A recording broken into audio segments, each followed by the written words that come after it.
xibaar yu wér te wóor ca tàng-tàng ba abonnez-vous pour ngeen di mën di jot suñuy vidéo. ngeen jëf ci ànd gi ak ñun ci chaîne bii di Buzz 221 HD. ab xale bu jigéen bu ndaw boo xam ni dañoo faat bakkanam beau-père daan nañ koy teg loxo wala boog beau-père moom moo faat bakkanam ñu daan koy teg loxo ci Sédhiou. ab couple ak benn imam ñoom ñaar ñi tamit daan nañ leen teg loxo ak benn sangkatu néew.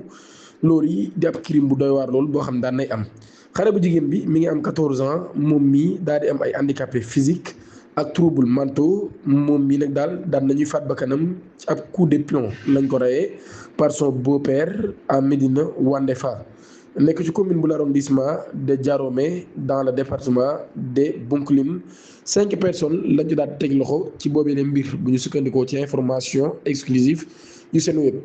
mbir yi mi ngi déroulé le dimanche 28 juin 2026 bu ñu sukkandikoo ci déclaration bu N Diouf nga xam ne moom mooy yaayu xale bi nga xam ne moom lañ faat bakkanam muy xam ne nit mu judd ba tey dafa am ab handicap physique et des troubles mentaux après sa séparation avec le père de l'enfant moom mi dafa amaat beneen jëkkër Aka Sano mu nekk ab marabout boo xam ni mi ngi nekk ci Touba.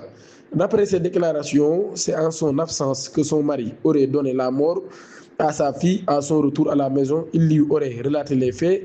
L'enterrement clandestin suivi d'une exhumation, le couple a alors fait appel à des lavages meurtrières et un imam chargé de la prière avant que la victime ne soit enterrée au cimetière de la commune dans la plus grande clandestinité. bu ñu sukkandikoo ci ay sources yoo xam ni jege nañu parquet bi. Près d'une semaine après, les autorités ont été informées des faits. La brigade de Bounkiling et la section de recherche de Ziguinchor daan nañu chargé de l'enquête. Le corps a été exhumé une semaine après et envoyé à la morgue pour autopsie. Le mobile de crime et les œuvres de beau-père entendus par les limiers à Kassané daan nay xamle ni moom mii day moo def lu ni mel daal di xam ne da koo def ngir jeexal souffrance yi nga xam ne nag daal soxnaam mi ngi ko doon dund depuis plus de 15 ans en s'occupant de sa fille handicapée.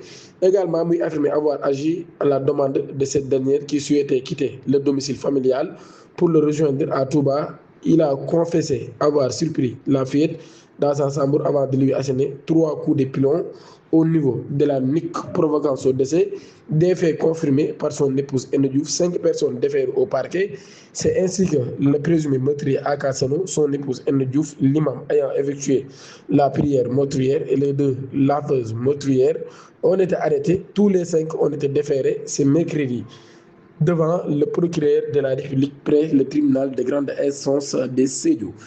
bu ñu sukkandikoo ci xibaar boobee nga xam ni ñu ko jëlee kon ci Senweb di ñaan ngeen abonné activer cloche notification bi te aimé vidéo bi jërë ngeen jëf.